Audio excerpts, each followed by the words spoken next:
एक silent killer के रूप में एक बीमारी फैल रही है, स्पेशली लैटिन अमेरिका और उसके आसपास के क्षेत्रों में, जिसका नाम है चागास डिजीज। जी हाँ, मैं हूं डॉक्टर डी के Gupta, chairman Felix hospital Noida.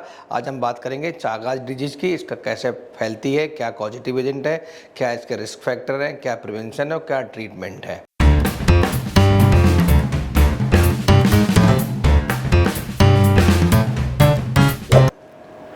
दुनिया में लगभग 60 से 70 लाख लोग इन्फेक्टेड होते हैं टी क्रूजाई से, जो इसका पॉजिटिव एजेंट है, और लगभग हर साल 12,000 लोगों की डेथ हो जाती है इससे।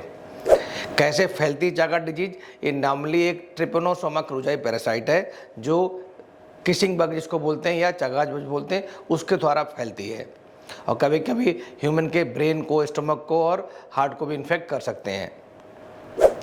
इसके सिम्टम्स क्या हैं, इसके बारे में बात करते हैं। तो इसके दो तरह के फेजेज होते हैं, एक एक्यूट फेज होता है, एक क्रॉनिक फेज होता है। एक्यूट फेज जो है कई हफ्ते से लेकर कई महीने तक चल सकता है, और नॉर्मली शुरुआत में ये लोग सिम्टम्स फ्री होते हैं, और बाद में जब सिम्टम्स आते हैं तो उसमें क्या होता है कि स्वेलिंग हो सकती है जहाँ पे इन्फेक्शन हुआ है, बुखार हो सकता है, थकावट हो सकती है, रैश हो सकता है, बॉडी हो सकता है, आईलिड स्वेलिंग हो सकती है, सर में दर्द हो सकता है, लॉस ऑफ एपेटाइट मतलब भूख ना लगना, nausea, vomiting, diarrhoea, Solan glands मतलब जहाँ काटा है उसके आसपास की जो ग्रंथियाँ, ग्लैंड्स हैं, वो बढ़ सकती हैं, और इसके अलावा आपका लिवर और किडनी, स्प्लीन बढ़ सकता है, उनका साइज बढ़ जाता है। तो ये तो गए एक्यूट स्टेज के सिम्टम्स।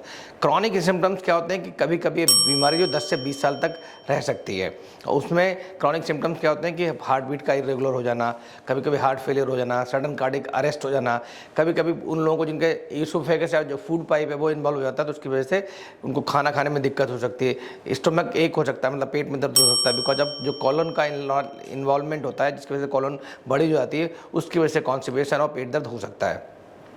कॉज मैंने आपको बता दिया कि इसका नाम है ट्रिपैनोसोमा क्रूजाई, इसको हम किसिंग बग भी बोलते हैं, किसिंग बग भी बोलते हैं।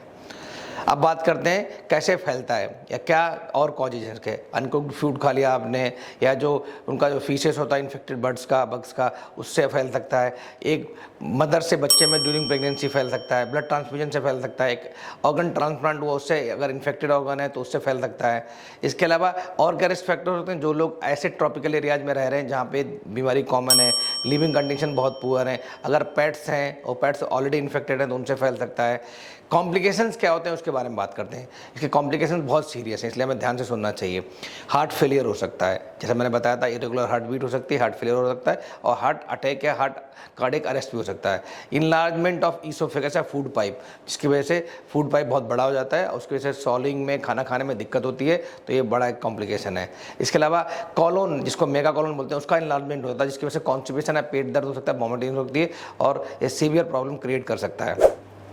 कैसे प्रिवेंट कर सकते हैं कि एक तो आपको स्लीपिंग कंडीशंस इंप्रूव करनी है, कि मड में और जहाँ कच्चे हाउस में जहाँ पे कीड़े ज़्यादातर होते हैं, बग्स होते हैं, वहाँ पे नहीं सोना चाहिए। आपको इंसेक्टिसाइड्स का यूज़ करना चाहिए। इसके अलावा इंसेक्ट रिपेलेंट का यूज़ करना चाहिए। ये तो हो गए बचने के तरीके। तीसरी बात, लास्ट बात जो करते हैं हम, डायग्नोसिस क्या है इसकी। डायग्नोसिस कैसे? ब्लड टेस्ट करके देख सकते हैं, ब्लड टेस्ट से कंफर्म हो जाएगा। मॉलिक्यूलर टेस्ट होते हैं जिसमें पीसीआर टेस्ट होता है, उसको देख सकते हैं। कुछ सपोर्टिव टेस्ट कराने पड़ते हैं, जिसमें एक्सरे है, इको है, बेरियम एनीमा, बेरियम सोलो जिसको बोलते हैं, सीटी स्कैन है, एमआरआई है, जो डिफरेंट ऑर्गन के इन्वॉल्वमेंट की वजह से हम डिफरेंट ऑर्गन का ये टेस्ट कराने पड़ सकते हैं।